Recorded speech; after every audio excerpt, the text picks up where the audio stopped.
বন্ধুরা, কেমন আছো তোমরা সবাই? আমার ফার্স্ট মিনি ব্লগে সবাইকে স্বাগত। আজকে আমি আর আমার বান্ধবী যাবো বাজারে, তাই আমি ঝটপট রেডি হয়ে পড়েছি। রেডি হয়ে বাড়ি থেকে বেরিয়ে পড়লাম।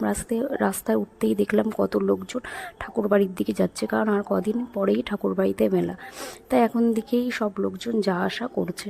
তো আমি প্রায় বান্ধবীর বাড়ির সামনে পৌঁছেই গেছি। তারপর আমরা দুজন মিলে প্ল্যাটফর্মে উঠে পড়লাম।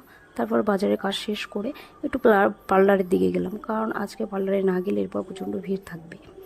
তারপর তোমাদের সাথে কথা বলতে বলতে পার্লারের সামনে পৌঁছে গিয়েছি। পার্লারে ঢুকতেই দেখলাম ভিতরে একজন ম্যাসাজ করছে। তারপর প্রীতি ফার্স্টে বসে পড়লো ভ্রু প্লাক করতে। তারপর পার্লারের কাজ শেষ করে একটু গেলাম বাজারের দিকে, কারণ একটু ফুল বাজারেও ঢুকবো, কারণ প্রীতি কিছু ফুল কিনবে ওর বাড়ির পুজোর জন্য।